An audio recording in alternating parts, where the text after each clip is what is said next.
The session starts with the first opening batsman is Dr. Maipal Sachdev talking about third managing retained lenticules. Thank you very much, Dr. Kirti. Retained lenticule is something that came in once we went on to the calyx or the keratolenticular extraction. So when you're looking at retained lenticule, basically it is the uncut area that is there. So you leaving behind a part of the lenticule which we called as retained. So since you are entering from a 2 millimeter incision, at times taking it out is going to be difficult.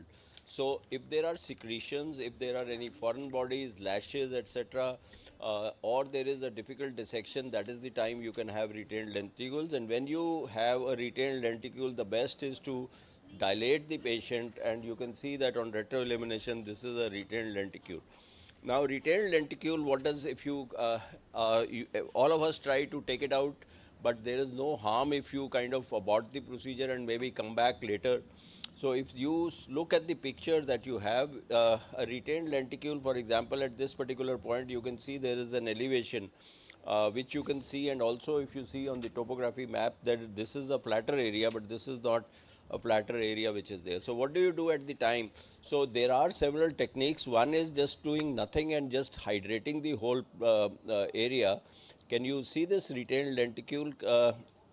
This is the retained lenticule, and it's a matter of patience only that you try to find the plane again. So you can easily see that this is the area which is the retained lenticule, and this is what we are trying to take out. We have dilated the pupil a little bit, and you can see that one is able to identify once it is well hydrated. So this is then a question of going with a blunt dissector, because you can't go in and hold it and go with a sharper duckbill dissector. And you can see once you hold that, you are able to pull it out, and that is the retained lenticule. So I would just say that if you are patient enough, you should be able to get this lenticule out and then spread it and see that the half lenticule which was there, which is there. Now this has been described by Gitansha Sachdev et al., and this is the use of tricot.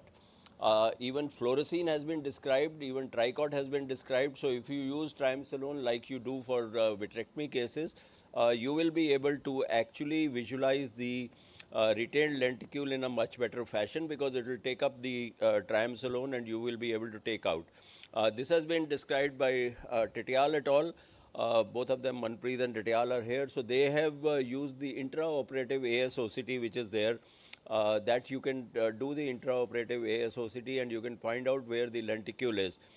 The other way to get onto the lenticule is to use the Circle software. I'll just show you. I haven't used this, but this has been described. When you are using a Circle software, you are actually converting a cap into a flap.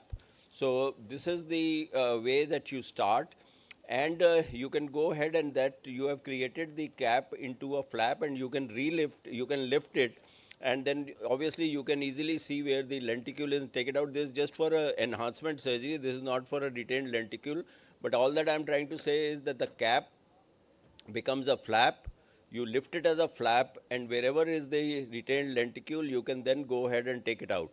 Now, this is a case which you can again see that there are black spots at that particular point, and this is whenever the OBL doesn't form. That means that it is not dissected well, and you can see that we are going into the various planes.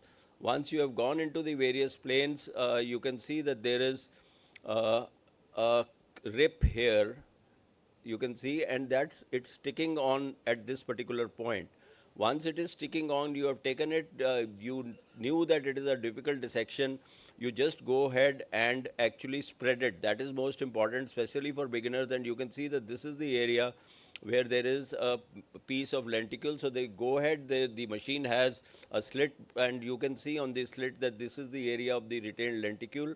And then again, it's again a question of going in, identifying the plane and taking it out, and you can see that this is the piece of the retained lenticule. So the main important thing is to identify and take it out.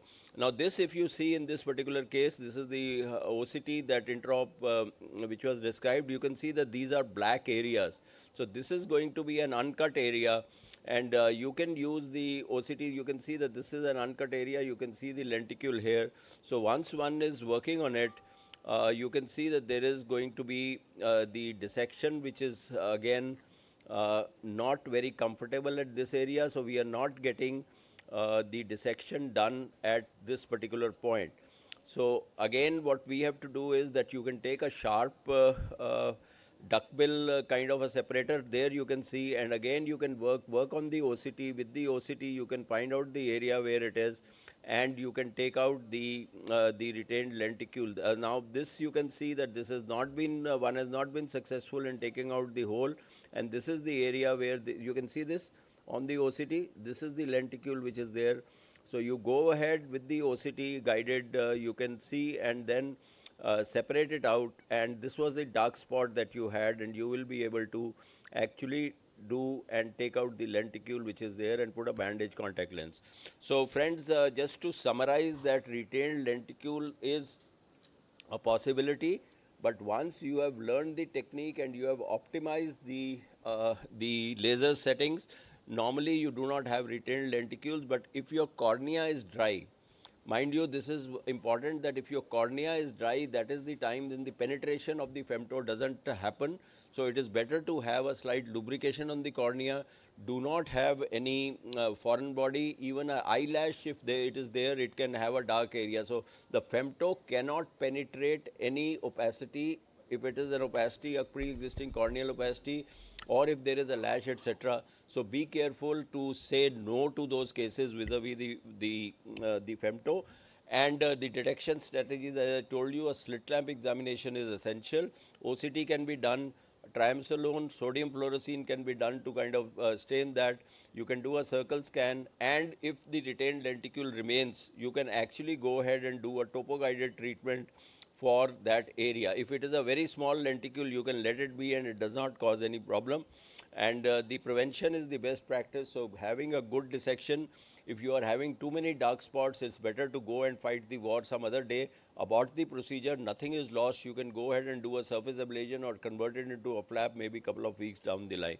So this is all that I wish to say as regards retained lenticule as a complication with the Calyx procedure. Thank you very much for your kind attention.